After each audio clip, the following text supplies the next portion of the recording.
What? VP নূর আপনিও? ভাই আপনি 5ই আগস্টের আগে কি বললেন আর এখন কি বলতেছেন? এই 5 মাসে কি আপনিও পোল্ট্রি নিয়ে নিছেন? তাও আপনি ভাসুরের নাম মুখে নেন নাই, কিন্তু আমরা বুঝতে পারছি যে আজাহারি ও আমির হামজাকে নিয়ে কথা বলছেন। ও মা গো মা, চলুন দেখে আসি যে ভিপি নূর কি বলছে। ওয়াজের মাঠে পলিটিক্যাল ন্যারেটিভ কিন্তু মানুষকে খাওয়ানোর চেষ্টা করতেছেন। এটা আলটিমেটলি আমাদের বিভাজন কিংবা ধর্মীয় পর্যায়ে বিতর্কের সৃষ্টি করবে। ট্রেন্ডে আছে, জনপ্রিয় ইয়ং আলোচনা করেন, তাদের এই বিষয়গুলো মাথায় রাখা দরকার। তারা যদি বেশি রাজনৈতিক দিকে ঝুঁকে পড়ে তাদের জন্য কিন্তু বিপদ অনিবার্য। কৃষ্ণ করলে লীলা খেলা, আমি করলেই পাপ, বিষয়টা তেমন হয়ে গেল না? বিগত সময়ে আমরা দেখে আসছি যখন উলামায়ে কেরাম ওয়াজের মাঠে রাজনৈতিক বক্তব্য দিত, তখন আপনার মতো ভিপি নূর রায় এই উলামায়ে কেরামের সাপোর্ট করতেন যে হ্যাঁ তিনি তো ঠিকই বলছেন। কিন্তু বিগত সময়ে যদি ঠিক বলে থাকে তাহলে এই বক্তব্য এখন কেন ঠিক নয়? ভিপি নূরের কাছে আমার প্রশ্ন যে এই বক্তব্য এখন কেন ঠিক নয়? বিগত সময়ে আমরা দেখছি যে মাওলানা মামুনুল হক, তারপর রফিকুল ইসলাম মাদানী, ইব্রাহিম হুজুর, আমির হামজা, এরা ওয়াজের মাঠে রাজনৈতিক বক্তব্য দিত। আর এই কারণে সর্বশেষে কিন্তু তারা বাটেও পড়ছে, জেল খাটতে হয়েছে, অনেক অত্যাচার নির্যাতন সহ্য করতে হয়েছে। কিন্তু তখনকার সময়ে যখন বলতো, রাজনৈতিক বক্তব্য দিত ওয়াজের মাঠে, তখন আপনারাই সাপোর্ট করছেন যে হ্যাঁ কথা ঠিক আছে। কিন্তু এখন আপনারা যখন দেখতেছেন যে আমরা ক্ষমতার চেয়ারের কাছাকাছি আছি, কি জানি একটা আছে, কি জানি হয়ে যায়, তো এখন আপনারা পোল্ট্রি নিয়ে নিছেন যে না, ওয়াজের মাঠে রাজনৈতিক বক্তব্য চলবে না।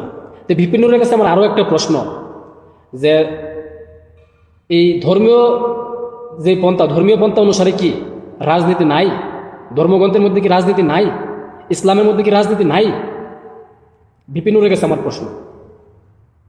বিগত সময়ে যখন আওয়ামী লীগ সরকার ক্ষমতায় ছিল, তখন আমরা দেখতে পাচ্ছি যে এইসব কারণে, মানে ওয়াজের মাঠে যখন একটা আওয়ামী লীগ প্রতিদ্বন্দ্বী সৃষ্টি হইতেছে রাজনৈতিক বক্তব্য দিয়া হুজুররা, তখন আওয়ামী লীগ করছে কি, এই উলামায়ে কেরামদেরকে অনেক সময় ঝেলে নিয়ে গেছে, গুম করছে, মানে বিভিন্নভাবে অত্যাচার করছে, মানে এই রাজনৈতিক বক্তব্য বন্ধ রাখার জন্য বা প্রতিদ্বন্দ্বী তৈরি হওয়া থেকে দূরে রাখার জন্য। তো এখন আপনারা চিন্তা করতেছেন যে আপনারা ক্ষমতা চেয়ারের কাছাকাছি আসছেন, তো কি জানি হয়ে যায়, তো এই কারণে আপনারাও পোল্ট্রি নিয়ে নিচ্ছেন, বুঝতে পারছি।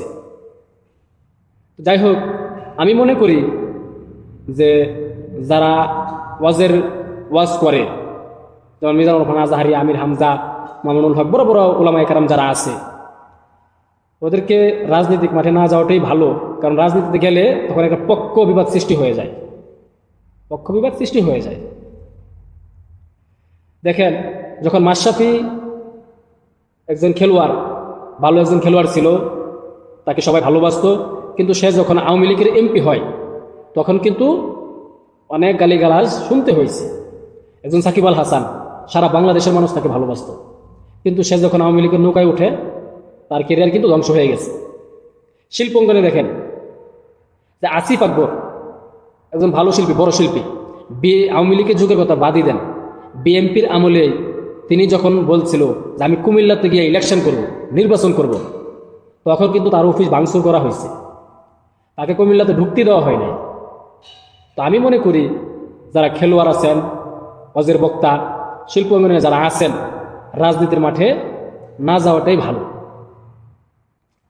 কেননা রাজনীতির মাঠে গেলে পরিস্থিতি তো বুঝতেই পারছেন, একটা পক্ষপাতিত্ব সৃষ্টি হয়, পাশাপাশি নানান ধরনের ঝামেলাও পোহাতে হয়। তো ভিপি নূর ভাই, আপনি 5ই আগস্টের আগে যে সরকারের বিরোধিতা করতেন, উলামায়ে কেরামের পক্ষে থাকতেন, কিন্তু আজকে আপনি উলামায়ে কেরামের পক্ষে নাই, বিপক্ষে চলে গেলেন। তো আপনার কাছে এটাই প্রশ্ন যে ইসলামে কি রাজনীতি নাই? ধর্মে কি রাজনীতি নাই? তো এখন তো বৈষম্য বিরোধী বাংলাদেশ, স্বাধীন দেশে রাজনীতির বক্তব্য দিবে বা কিসের বক্তব্য দিবে, এটা তো ভাই দেখার বিষয় না। যদি এখনও বাধা সৃষ্টি হয় তাহলে তো বৈষম্যবাই রয়েই গেল। যাই হোক, দেখা যাক কি হয়। আসসালামু আলাইকুম।